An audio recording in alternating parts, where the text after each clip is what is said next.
All is dark. Chaos screams out. I only found a tiny spark of courage, of integrity, of faith, of truth. Will this ever be enough? What if it fades and dies away? So we pass it on, a light, enduring, that others may experience grace and be made strong, lighting up the city, setting the captives free, not shying away and being a witness to his promises. With that tiny spark lies the future. Carry it with you. You'll never know how it may light up the world around you for his glory, starting today.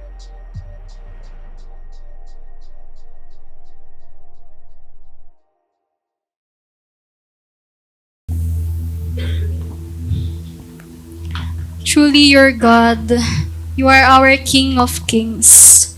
Thank you, Lord God, for dwelling in us, for choosing us, Lord God. Let's pray. Heavenly Father, Lord God, thank you po for today. Thank you po for the lives of these people, Lord God, na nandito ngayon. Lord God, thank you for being our dwelling place, our home, Lord God. Lord God, may you be the one to speak your word. May you be the one to touch our hearts, Lord God, as we listen to your word today. Lord God, kayo po ang maghari sa amin ngayon. Kayo po ang maghari sa buhay namin, Lord God. We give our all to you, Lord God. We give back, Lord God, all the glory and praises to you. In Jesus' name we pray. Amen. So please remain standing po for the reading of the word. You may open your Bible on Esther chapter 4. So babasahin po natin yung buong Esther 4. Hintayin ko po kayo.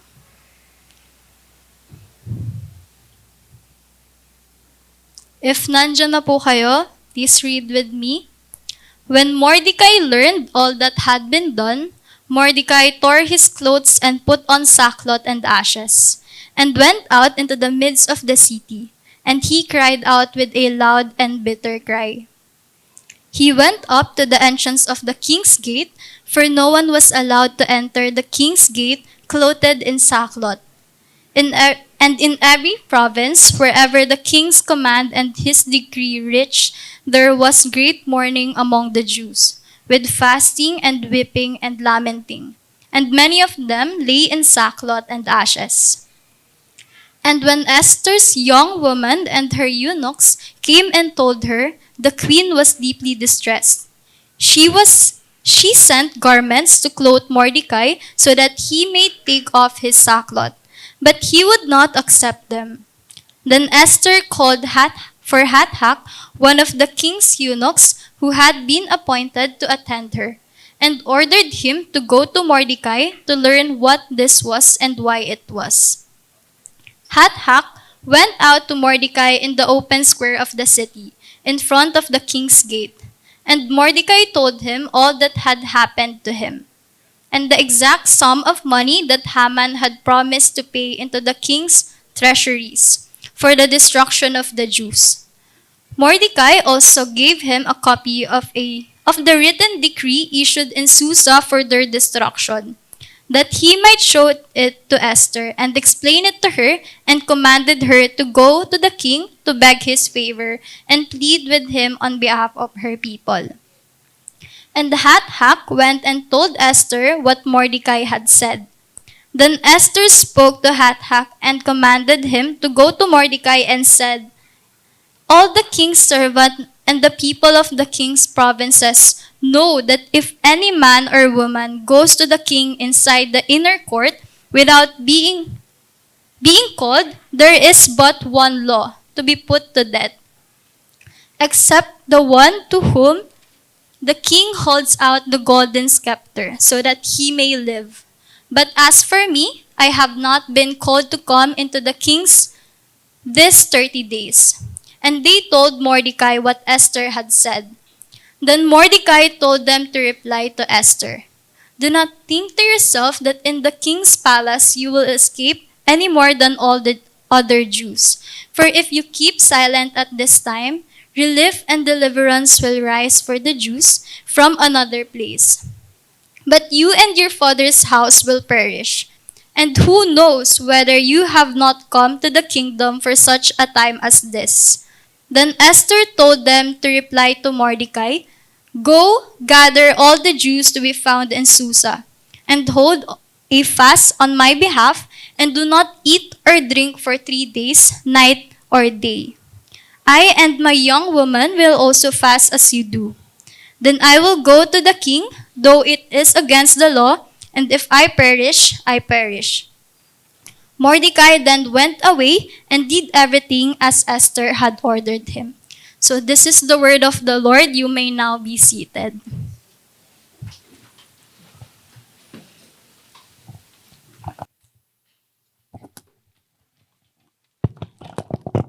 Hello, hello. Yan. So good morning po.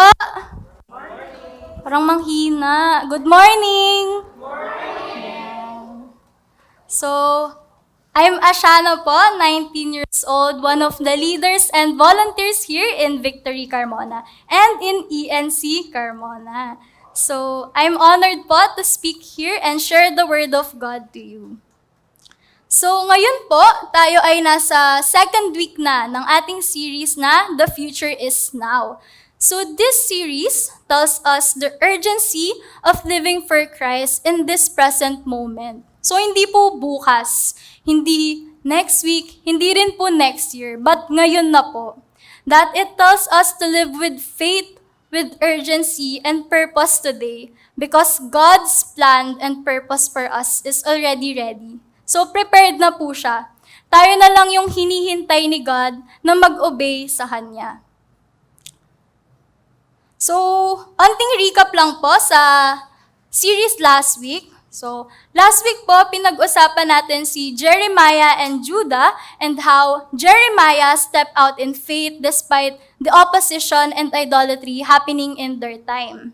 So, sa mga naka-attend po last week, nakita naman po natin kung gaano ka-pressured or gaano natakot si Jeremiah na mag-speak sa nations. So, nagdahilan pa nga siya, di ba, na hindi niya kaya dahil youth lamang siya. But what God did is reassured him because God knows us and has set us apart for a divine purpose. And today naman po, ang pag-uusapan natin is si Esther and Persia and how Esther or the young Esther answered the calling of God despite the fact na pwede po siyang mamatay along the way. So for our outcome-based objective, we will understand how deeply important it is to answer God's call to reach the next generation. That each generation is called to come together to fulfill God's purposes despite the opposition and tests in faith. So, God is calling us na po. Hindi lang yung mga younger generations, but each generation to be His instrument or His messenger. Na kahit yung ma-encounter natin everyday is against sa word ni God or hindi sila nagko-conform sa kung ano yung pinaniniwalaan natin, still we will follow Jesus.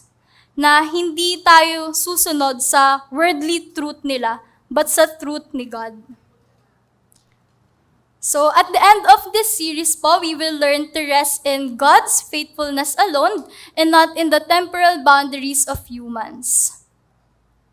Kasi believe me po when I say na hindi natin kayang mag-answer ng call ni God on our own because we are not God who is omniscient or omnipresent. We are humans, and as humans, we are bound by limitations, by uncertainties, and by subjectivity. So, today, we will learn how Esther relied on God alone when she received her purpose. Now, let's go back po sa story na ni Esther. But first, let's look sa background po ni Esther. Yan. So, si Esther po ay nakatira sa Susa, so capital siya ng Persia.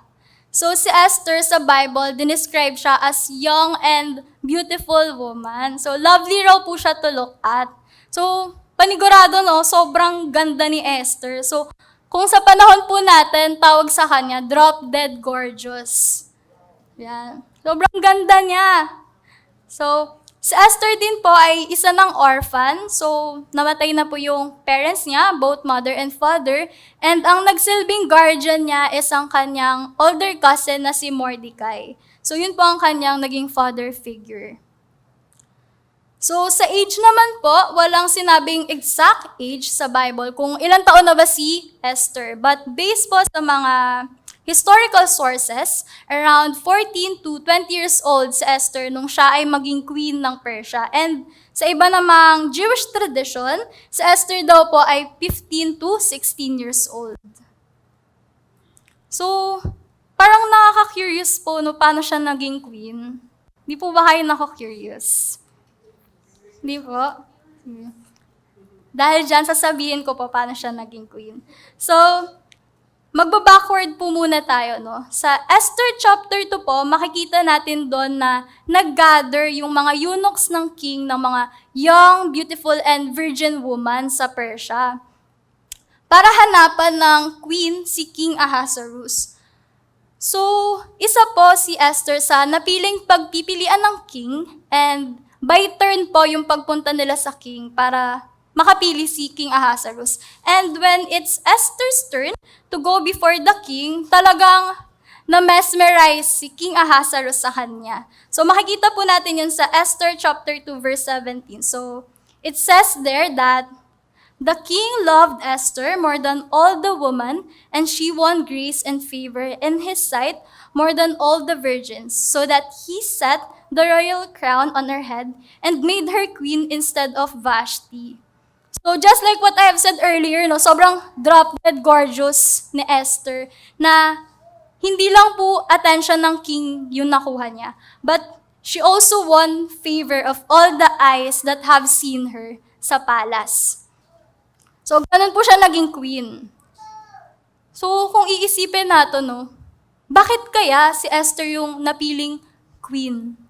Na sa dami-dami ng pagpipilian na babae that time, bakit si Esther yung napili? And sa atin din po, how about us?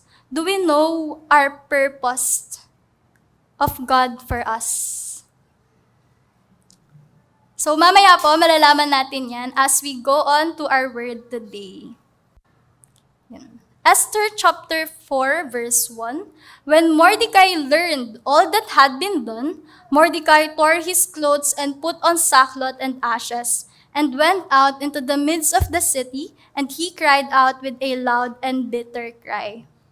So dito po, makikita niyo yung highlighted word ko na Mordecai learned all that had been done.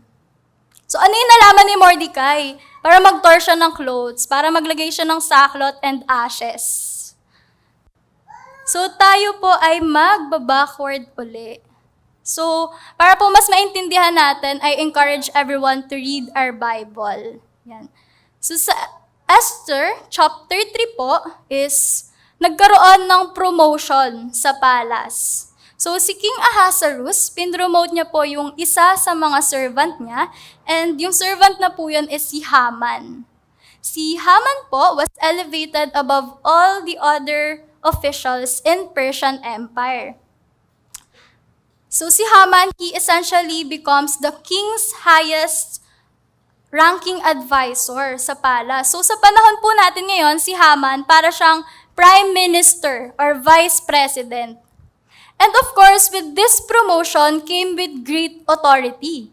And kapag may authority ka na, you have the ability to make decrees in the king's name and access sa royal seal. So yung royal seal po, yun po yung nagsisil sa isang decree para mapatupad siya. So isa po siyang signet ring ng king. And yung decree po sa kanila that time, once issued, hindi na po siya pwedeng ma-revoke or mabago pa. Kahit yung king pa yan, even the king himself cannot revoke or change the decree. So ayan, dito na po dumating yung problema. So the king ordered everyone or lahat ng servants niya na mag-bow down or mag-pay ng homage. When we say homage po, it is showing deep respect or honor sa isang tao, especially someone na may higher position or authority. So si Mordecai, hindi po siya nagbow kay Haman. And syempre, nung nag-refuse si Mordecai na magbow kay Haman, si Haman po, nagalit siya and it led him to destroy all the Jews. And since nasa mataas na posisyon naman po si Haman, kayang-kaya niyang mag-come up with an official decree about sa destruction ng mga Jew. So, tinwist niya yung personal hatred niya kay Mordecai para maging genocidal luto. Using, of course, his political power and his position that time. So, yung king, inalaw niya yung decree without knowing the full details. And the king also allowed it na isend sa multiple provinces sa Persia, which is 127 provinces. So, lahat po ng Jews sa Persia is na-order to kill. So, baka po nagtataka din pala kayo, no? Bakit di na lang nagbow si Mordecai para wala na sanang problema na ganun? Wala pong sinabing exact reason, but maybe kaya hindi nagbow si Mordecai is because bowing down or paying homage that time is a form of worship or idolatry, which is against sa law ng mga Jew. And of course, parang na-violate din kasi nun yung religious convictions ni Mordecai. So ayaw niya syempreng i-compromise yung faith niya para lang sa utos sa kanya na mag-bow down kay Haman. So ayun na po, going back, after nung mangyari na yon, is nag-tore na siya ng clothes niya and nagsuot na ng sackcloth and ashes. So yung ginawa naman dito ni Mordecai is a form of submitting to God.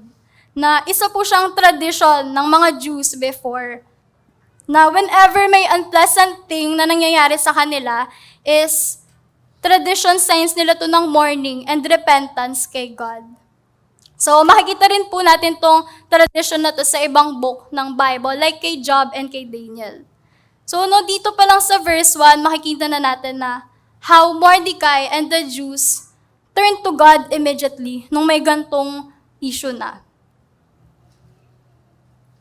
So another fact nga po pala. So the word or the name of God is hindi na mention sa buong book ng Esther. So wala siya doon. Kahit isang beses, di po siya nabanggit. Pero still, makikita po natin yung attributes ni God and how He is working. So later on po, malalaman natin ano yung mga sinasabi kong attributes niya ba. So parang ang dami ko nang sinasabi, notes wala pa rin si Esther. So eto na po yung screen time ni Esther. Yan. So Esther chapter 4 verse 13 to 14. Then Mordecai told them to reply to Esther, "Do not think to yourself that in the king's palace you will escape any more than all the Jews. For if you keep silent at this time, relief and deliverance will rise for the Jews from another place. But you and your father's house will perish. And who knows whether you have not come to the kingdom for such a time as this." So nag-jump na po ako from verse 1 to verse 13. So before that verse po, nagtanong muna si Esther, ano ba yung nangyayari sa labas ng palace? Kasi wala po siyang kaalam-alam dahil sheltered siya sa palace eh. So pinatanong ni Esther sa isa sa eunuch niya na naka-assign sa kanya para pumunta kay Mordecai. And dun po, nalaman niya kay Mordecai yung about sa genocidal decree ni Haman sa lahat ng mga Jews. Binigyan niya pa si Esther ng copy nung decree. And after po nun, si Mordecai, inas niya si Esther to go to the king and beg his favor and plead with him on behalf of her people. Pero syempre, ano yung initial response ni Esther? Nag-hesitate po siya. So natakot siya dahil kapag pumunta nga po siya sa king, it would not only reveal na isa siyang Jew. Kasi tinago po yun sa previous chapter na isa siyang Jew. But it can also bring death kay Esther. So bakit? Ba't siya mamamatay? Kasi po, during their time, there's a law na Hindi ka pwedeng pumunta sa king kung hindi ka naman niya pinapatawag. So it is a law that does not allow them to enter the king's inner court without being called, or they will be put to death. No, kahit queen na si Esther, mataas na yung posisyon niya, hindi po siya exempted. So, subject pa rin siya ng law na to. So, ano yung naging reply ni Mordecai sa kanya nung sinabi ni Esther yun? So, for if you keep silent at this time, relief and deliverance will rise for the Jews from another place. Dito po, sinasabi ni Mordecai na kahit magtago siya sa palace, hindi niya matatago yung fact na isa pa rin siyang Jew. And also, sinasabi po ni Mordecai dito na even though Esther doesn't do anything, still God will send a way through other means para sa relief and deliverance ng mga Jews. But then, ang consequence lang is mawawala yung house ng father niya. So dito na po papasok yung first point natin, na God is omnipresent in fulfilling His purpose for us. Na God's plan for His people is always in motion. So, si God po, continually present siya and involved in our lives or in the world that we live in today. Na He is omnipresent, He is never passive nor distant or uninvolved. Lagi po siyang nandyan. Siguro hindi lang natin nakikita or napapansin kasi we are too preoccupied by the pleasures of this world. Pero kumikilos po siya. That even in our sufferings or silence, God is still at work. Like what I have said earlier nga, na hindi na-mention si God sa buong Esther, yet He is clearly orchestrating deliverance for His people. Na kung ang maging decision man po ni Esther along the way is magstay na lang doon sa comfort zone niya, sa palace, as a queen. Kasi queen naman siya eh. Pwedeng hindi na siya tumulong pa kay Mordecai and sa mga Jews para hindi na siya madamay. Still, God will send someone or something to protect His people. Hindi niya yun pababayaan. So it shows how God, our God, is a sovereign God. Na Mordecai believes that God's deliverance will come even though Esther doesn't choose to act. Pero hindi po yun yung naging action ni Esther. Example lang. So kung tayo po yung tatanungin, no, ano kayo yung magiging response natin pag tinawag tayo ni God for a purpose? So, ilagay po natin siya sa isang example for our wiser generation. Yan. Imagine po, nasa point na tayo ng life natin where we are enjoying this season of comfort and stability. Then suddenly, ayan na, tinawag tayo ni God for a purpose and specific calling. Are we willing to lose that comfortability to answer the calling of God? Kaya po ba natin iwan lahat ng meron tayo kasi tinawag tayo ni God?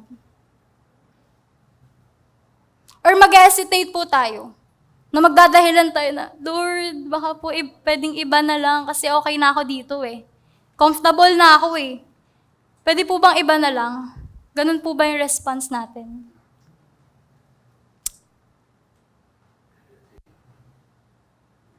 So let's now proceed sa 14 pa rin po. For if you keep silent at this time, relief and deliverance will rise for the Jews from another place, but you and your father's house will perish. And who knows whether you have not come to the kingdom for such a time as this. So dito po, iba naman yung highlighted word ko. I specifically highlighted this because it shows how our God or the purpose of God is intentional. Na it's like Mordecai way of saying na maybe Esther is set to be a queen for such a time as this kasi may purpose siya na kailangan i-fulfill. That Esther's royal position as a queen is divinely appointed for this time of rescue para sa mga Jews. No, grabe, ang galing ng timing ni God, no? Na it shows that God is working toward His greater plan for good, for justice, for redemption, and for His glory. Which leads us to our second point, that God is intentional in His purposes for us. So our God acts with a purpose, with a clear plan. So God does not do something out of accident or randomness, but everything is set apart for a purpose. So may meaning po yung every events sa life natin. Kahit iniisip natin parang, ang random naman, but God set that for a purpose. Na may ginagamit po si God na specific people in our lives. May exact timing po siya. And He uses that specific people and exact timing for a specific situation with precision. So, sakto yung plan niya. There is no such thing as coincidence in our God, for everything He does is intentional. So, example po ulit, like for our young professionals, maybe hindi nyo po nakikita yung sarili nyo ngayon sa field na kung nasan man kayo, or sa kung anong work po, yung work nyo ngayon. But God has a purpose. Bakit kayo nilagay dyan? And for our students naman, yan. Sa mga youth dito, wala po bang youth? Woo! Yeah, sa mga youth. Maybe po yung dream course natin, hindi natin nakuha. Na iba yung program natin ngayon sa intended na gusto natin. But there's always a reason why we are in that program. So I just want to share, no? So ako po, yung course ko right now is hindi ko talaga siya gusto. So to be honest, kahit nga option, hindi siya kasali. But, natawanan ako ng kapatid ko. Along the way, na-realize ko na, maybe God put me in this program, in this course, kasi may specific calling ako sa Kanya. Na hindi ko lang alam. Kasi nag-rely ako sa sarili ko that time. Na hindi, Lord, ito gusto ko eh. Pero hindi po pala dapat ganun. And ngayon po, katulad ngayon, kung sasabihin niyo po sa akin na magpipreach ako sa harap ninyo, tatawanan ko po kayo. Tatawanan ko talaga kayo. Anong sinasabi mo? Diba? But, I'm here, right now, doing the exact same thing that I would have laughed off before. And maybe, because I have a purpose to fulfill. And ganun din po tayong lahat, na may purpose, bakit po kayo nandito, nakikinig ngayon sa akin, ba't po ako nandito, and bakit po tayo nandito lahat.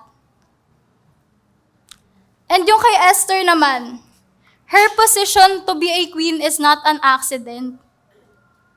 And the king favoring her out of maybe thousands of beautiful women, hindi po yun random. And the deliverance for the Jews, it's not because of a chance, but it's all because of God. Yan. So Esther chapter 4 verse 15 to 16, then Esther told them to reply to Mordecai, "Go gather all the Jews to be found in Susa, and hold a fast on my behalf, and do not eat or drink for 3 days, night or day. I and my young woman will also fast as you do. Then I will go to the king, though it is against the law, and if I perish, I perish." So dito makikita natin how Esther embraced God's purpose in her life. na kahit may personal risk yun sa kanya, Esther knew the danger that is approaching to her. The moment na tumapak siya sa inner court ng king. But still, Esther chose faith instead of fear. Kaya yung line niya dyan na, if I perish, naggrabe yung courage niya to do her purpose. Na it shows complete surrender sa higher purpose or plan ni God sa kanya. Na kung tutuusin po, kung ako yung utusan ng ganun, tatanggi talaga ako. Kasi takot po ako eh. 'Di ba? Papatayin ako eh. But Esther, she shows a posture of bold surrender to His will. So how about us po kaya? Are we willing to die for the gospel? So, are we willing to lose yung comfortability para ma-share lang yung word ni God? Na kaya ba natin gawin yung ginawa ni Esther?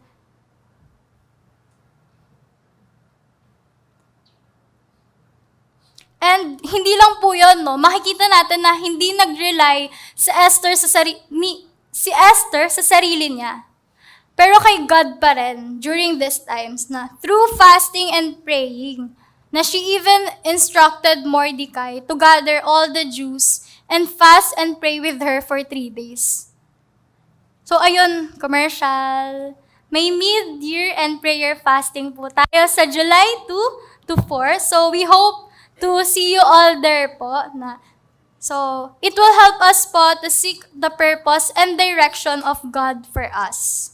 So ayan, balik na po ulit tayo kay Esther. So here, Esther doesn't just ask others to pray and fast, pero ganun din po yung ginawa niya. Na this shows how Esther relies not on her own power, but on God's intervention. Hindi sa sarili niya, pero kay God pa din. So bakit po kaya need mo na mag-pray and mag-fast ni Esther? And bakit niya rin kaya pinag-fast yung ibang Jews? Pwedeng siya na lang naman mag-isa. Kasi po, praying and fasting symbolizes seeking God's help, guidance, and deliverance. So it shows spiritual preparation. And yes po, personal prayer helps us to seek God's purpose in our life. And spiritual preparation na rin po para sa pinapagawa sa atin ni God. And ang communal prayer naman po, or praying as a community, is encouraged din po kasi it's powerful and impactful when we are praying for a shared intention. So, pinapakita po ng communal prayer yung collective intercession natin and how it has power, and that praying for a shared intention has biblical and spiritual weight. So, tama ba yung naging action ni Esther? Tama po ba? Mali eh. Tama ba? So, tama po yung naging action ni Esther because relying on ourselves is not possible. O bakit kaya hindi siya possible? No. Kasi po, we are humans. And as humans po, gaya nga ng sabi ko, we are bound by limitations. So kung magre-rely tayo sa sarili natin, sa pag-answer ng calling ni God, doon na po papasok yung mga limitations like sa knowledge natin. Limited po yung knowledge natin, fallible din siya, pwedeng magkamali. Especially nowadays, no, na yung perspective natin ng truth and what is right is corrupted. Na kung ano na lang yung sinasabi na tama, yun na rin yung tama. And we, as humans po, we are weak without the guidance of God and the Holy Spirit within us. And yan, paulit-ulit na ako. Kahit wala po yung name ni God sa Esther, still kita pa rin natin how He guide Esther and yung buong Persia So dun pa lang sa line ni Esther na, if I perish, I perish. It shows God's call and empowerment sa kanya.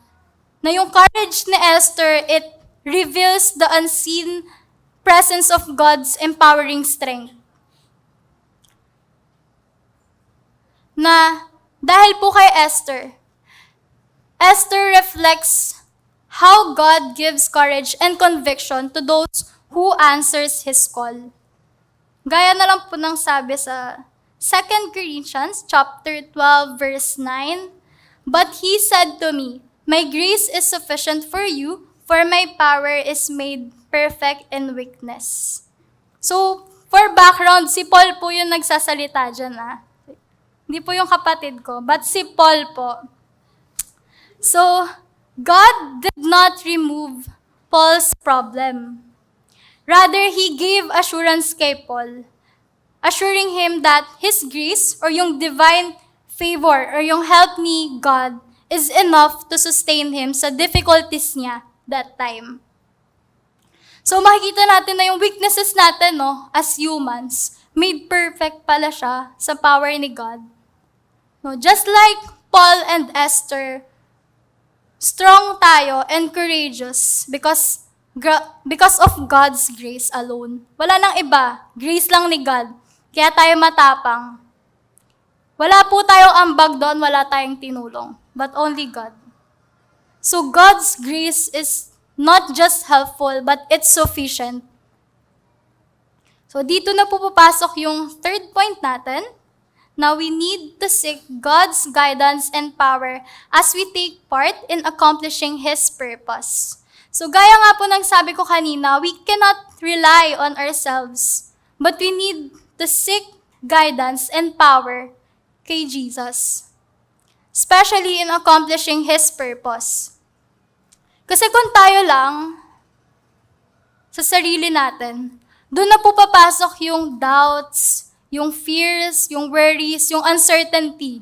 Kasi tao lang tayo And that's inevitable. That emotions is inevitable.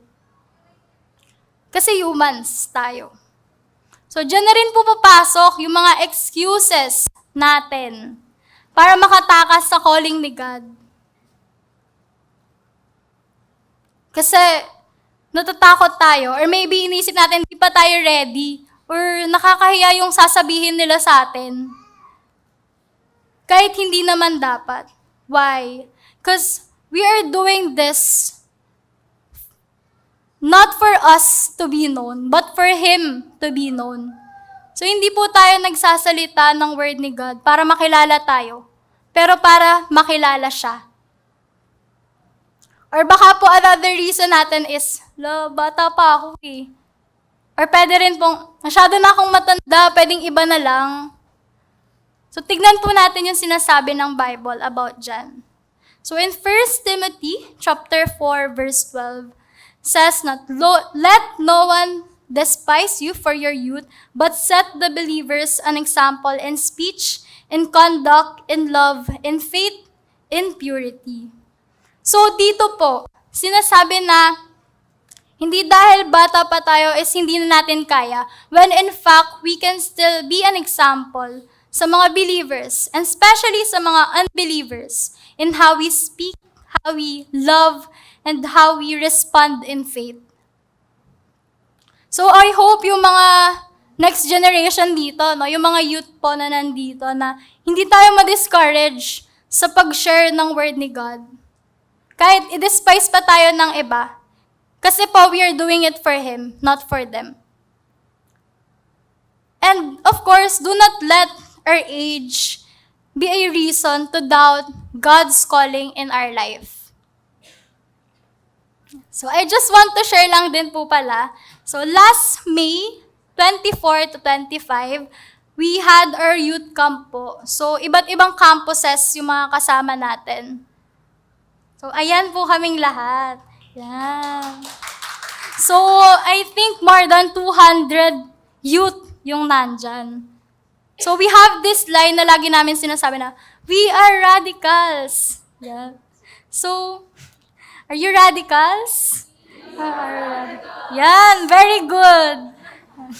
So, hindi lang po siya just a phrase na binabanggit namin that time. But it shows how every youth that time fully surrendered their life to God. So I remember yung preaching that time, to deny yourself and take up your cross daily and follow me. Na in our life po, we will always encounter hardships, struggles, persecution from other people, especially sa mga unbelievers, no?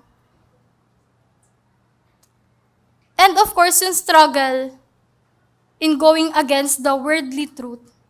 Maraming hardship sa pag-follow kay Jesus.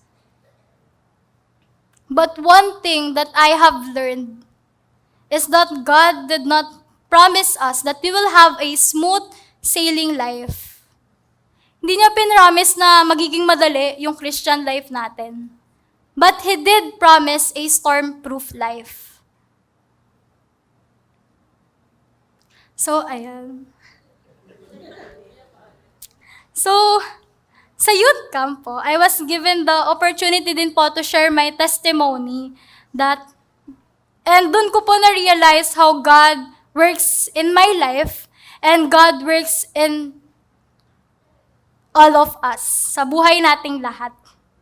Na hindi man natin alam why we are in this specific situation or position right now, but it's actually God working in our lives. Na I have learned po to surrender my whole self to God, not living in my own strength, but in His grace alone. And now, of course, hindi lang naman puro sa younger generation. For our older or wiser generation, yan.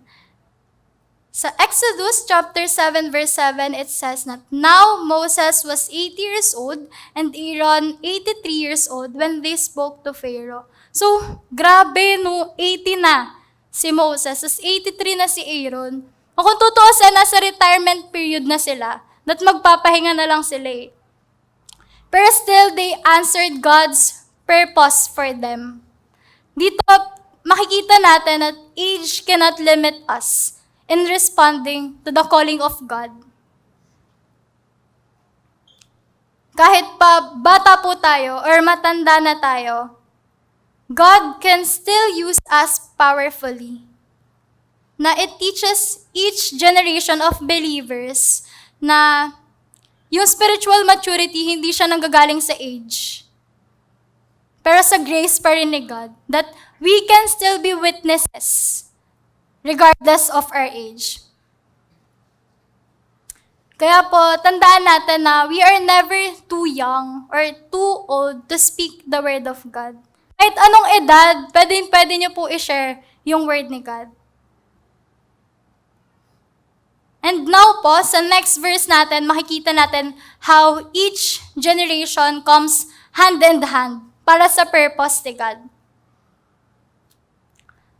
So, Esther chapter 4 verse 17, Mordecai then went away and did everything as Esther had ordered him. So now, here it shows po how Mordecai submits to Esther's authority or leadership. So, pinapakita dito na even our wiser generation is pwedeng makinig sa mga youth. So, I hope ma-break na po natin yung stigma na kapag youth pa or bata pa is naive pa sila or wala pa sila ganong alam. But rather, we can start in believing them and guiding them, preparing them as the next generation leaders na mag-a-answer ng call ni God.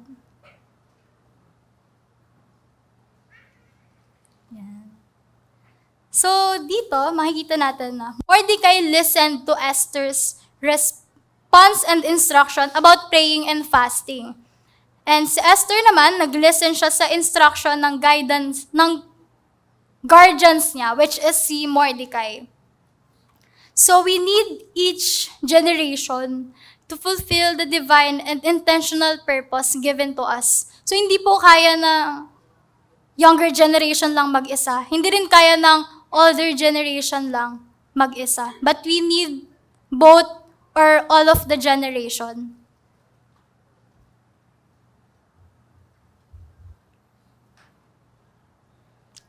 So in this po, it shows that both or each generation has a purpose to fulfill.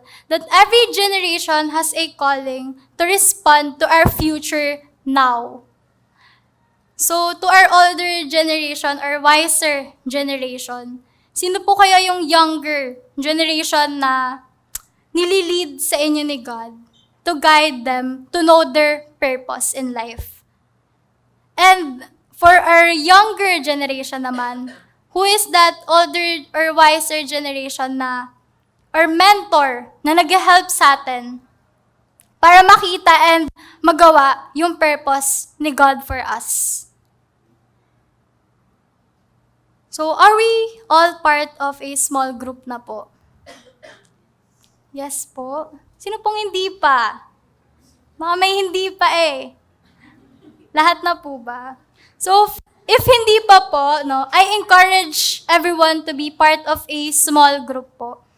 Since yung small group, it will help us in our walk of faith with the Lord. And for our last verse po, so malapit na po tayong matapos. Romans chapter 8, verse 28, and we know that for those who love God, all things work together for good, for those who are called according to His purpose.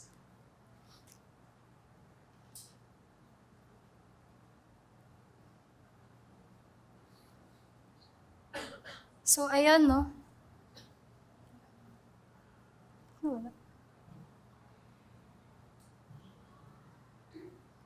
So, our God is a sovereign God na He is always present and intentional in placing us where we are, regardless ng age natin or any circumstances sa life natin. God will still call us and empower us to be part of His greater purpose. So wag po tayong matakot pag kinol tayo ni God. Kasi He will be there to equip us and empower us. Hindi niya po tayo iwan mag-isa. So, as I end po, let me ask these questions po ulit. Are we willing to die for the gospel? So, are we willing to lose our comfort for God?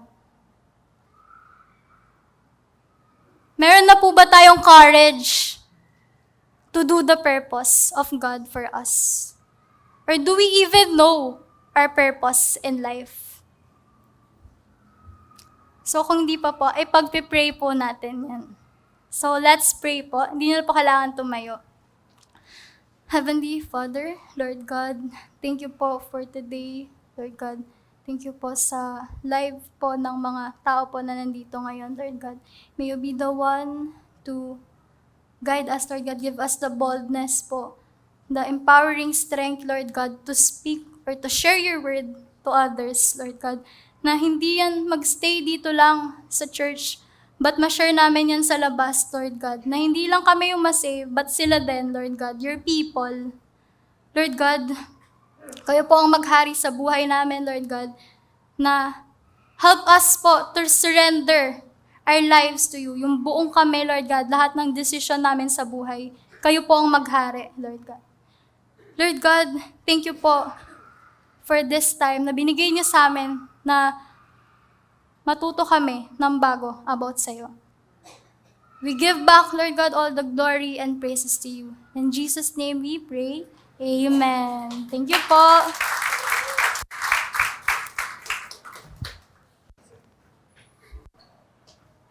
So yun, no? Thank you, Asiana, for sharing the Word of God to us. Can we stretch our hands to her as we pray for her?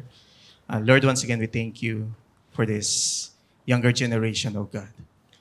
Sa kanilang bibig mismo nang galing yung challenge na, are we willing to die for the gospel? And Lord, we believe, God, that you're the one who empower this generation twice, thrice, 10 times more than us, oh God.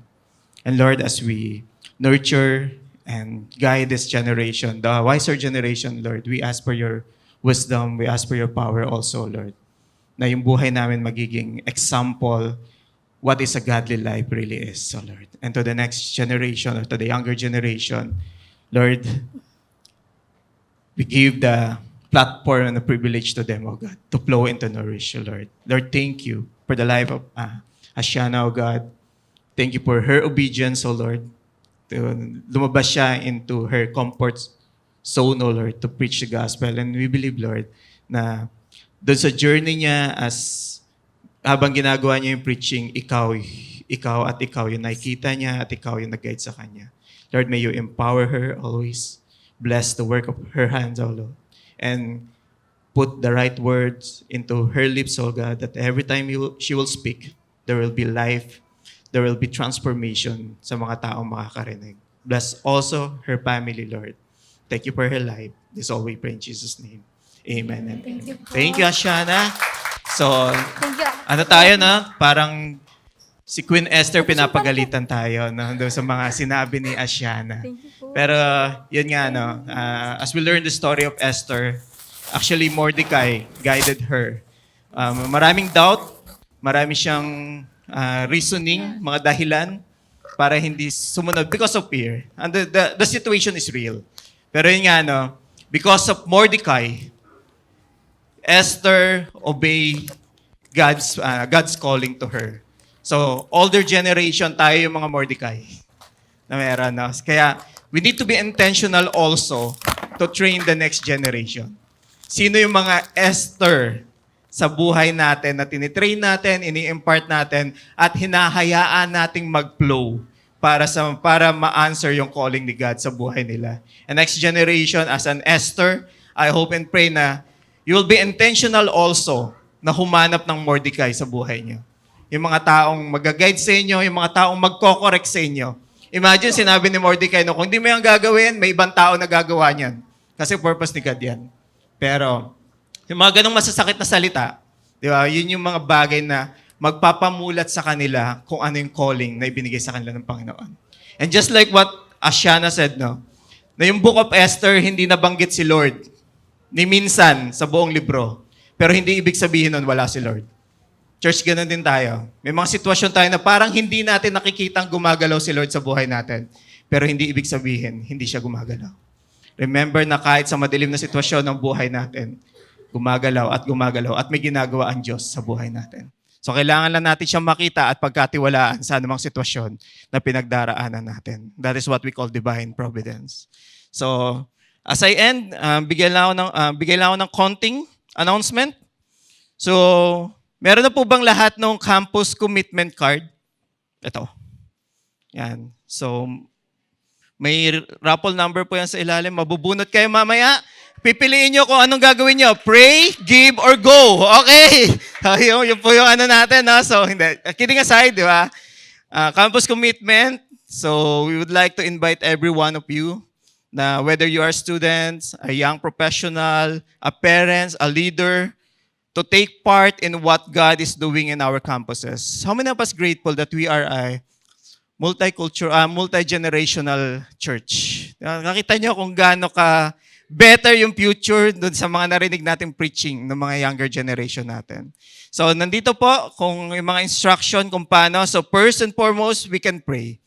Actually, hindi ito optional sa mga Kristiyano. Kung Kristiyano ka, magdasal po tayo. Okay? But we will allot a time and date. We will allot a day sa isang linggo, every Thursday. I hope na kung saan yung, actually ayoko sabihin convenient time maglaan po tayo ng oras para ipag-pray yung campus natin. Pag-pray po natin yung mga campus missionaries, yung mga volunteers, as well as yung works na ginagawa natin sa campus. So every Thursday, yun po, paglaanan natin ng oras, manalangin para sa kanila. Hindi naman po kailangan buong araw. So kailangan lang natin, we need to cover them as well doon sa ginagawa natin in our campuses. And then second, you can give. You can support the work by investing financially in the mission, whether it's a one-time gift or a regular support. your giving empowers our campus missionaries. So bigyan ko lang ng konting background kung ano ginagawa natin sa campus since we're reaching the students. So tinutulungan rin natin sila sometimes in their projects. And madalas pinapakain natin sila. So yung pagkain po yon, hindi po yun mana galing sa langit. So meron pong may cost po yon. So that's why if God is touching you to give to our campus work, you can approach our campus missionaries or our leaders kung paano. One-time give or a regular support. Nakikita ng Panginoon yung motivation ng heart natin. So, it is between you and God. Pray for it. And then, for more details, kindly see the QR code. Flash on the screen or you can approach our campus missionary. And third, you can go.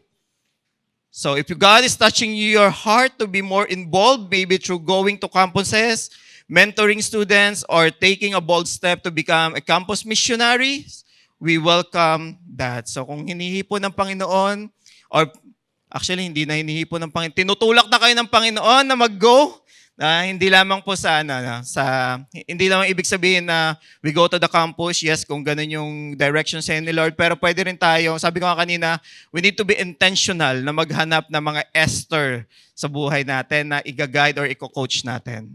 So I hope and pray, ganun yung maging action natin in helping or in doing our campus ministry. So there's a place for you in this mission, and we welcome you to the campus evangelism team. This isn't just a program, it is a call to be a part of God's movement among the next generation. So yun nga po, I encourage you, bago po tayo umalis, fill out yung campus commitment form, or kung hindi naman kaya ngayon because of the limited data, pwede natin tong iuwi. Then sa bahay po natin i-fill out. And for our next announcement, yan si Carmona. We will have our Campus Conference 2026. No? So yung excitement nyo ngayon, sana hanggang 2026, ganun pa rin yan. No? So, coming this March 17, 2026, mark your calendar, save up the date, iset nyo na yung mga planner and calendar app nyo. ENC Campus Conference is back. So, sino naka-attend nung ALAB, tama? Yung campus conference natin last time. ALAB. So, yung mga naka-attend ng ALAB, ngayon, nakabiti lang yon. So, ngayon, buong Pilipinas yung kasama natin. So, mas mag-aalab tayo at mag-aapoy. Ngayon, okay? So, this is an opportunity to worship God, learn more about His Word, and have a fun experience. So, sabi ko nga kanina, campus ministry, hindi lang po yung work ng mga full-time pastors or leaders. At hindi lang din yan para sa new generation. Wiser generation, may part po tayo. So if we want to send those campus dito sa conference na to, this will be an eternal investment, kung tutuusin. So sa mga campus, malayo-layo pa yon, may time pa tayo para mag-ipon. Okay? Registration fee is 1,200. Magsisimula na sa August 1. So, yung mga alkansya natin, linis-linisin na natin. Okay? Para pagdating ng March 17, 2026, makakasama tayo. So, kung may katabi ka ngayon, sabihin mo sa kanya, huwag kang mawawala. Na campus. Okay? Tapos yung isang katabi mo, sabihin mo, mag-ipon at mag-register. Okay? So, we gotta fill the arena, shake the heavens, and see this next generation rise up for Jesus. Let's go, campus, as we change the campus. Amen. So, may I invite everyone to stand as we close in prayer.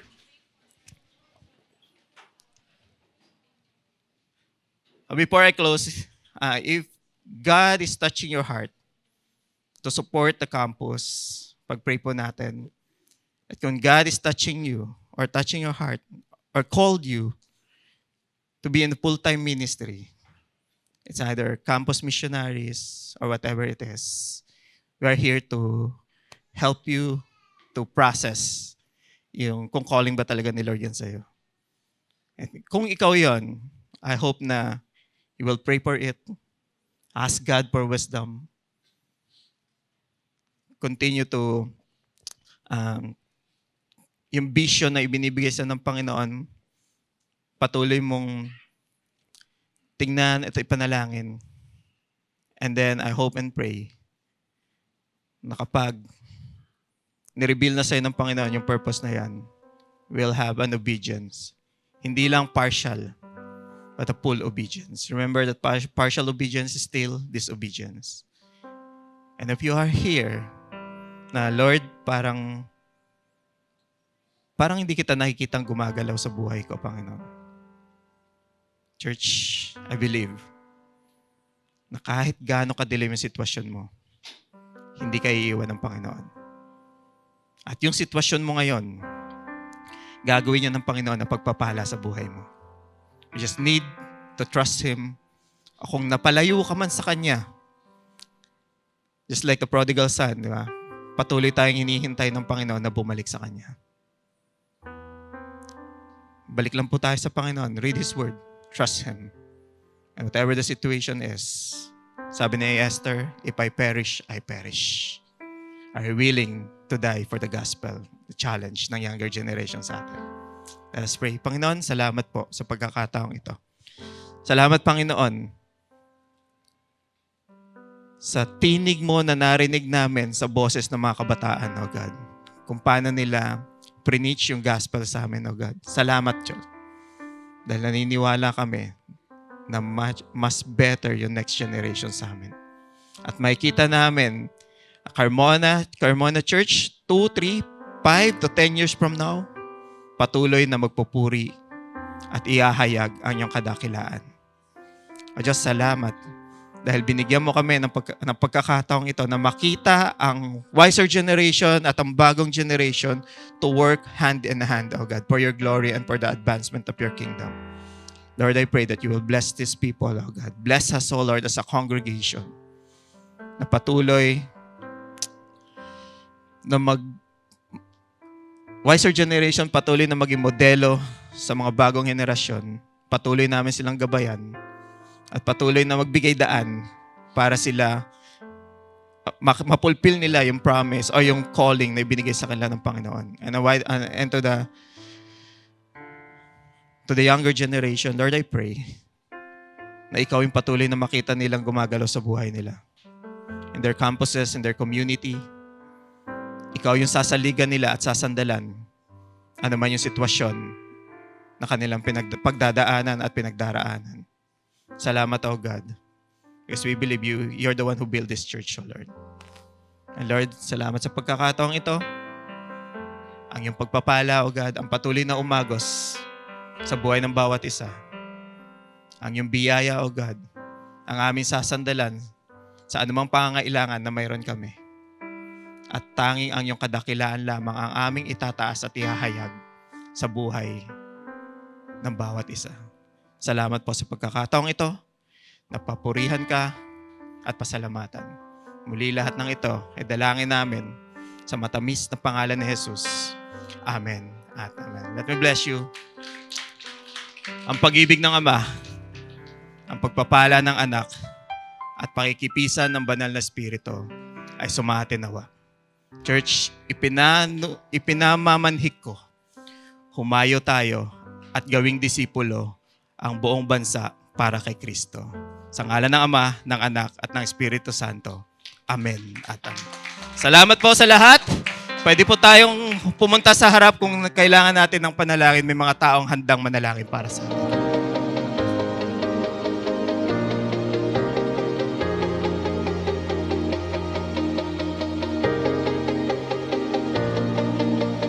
Jesus, you're all I see. I know that you're with me. No turning back, no turning back.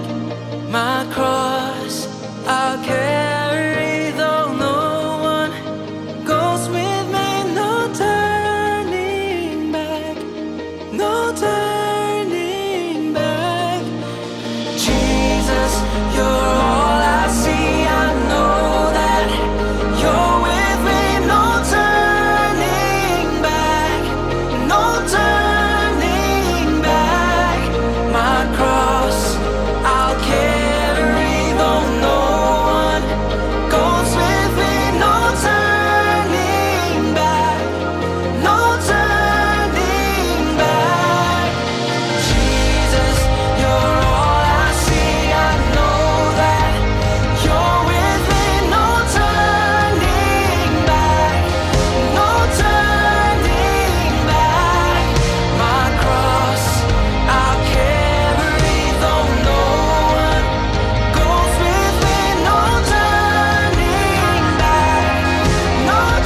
at your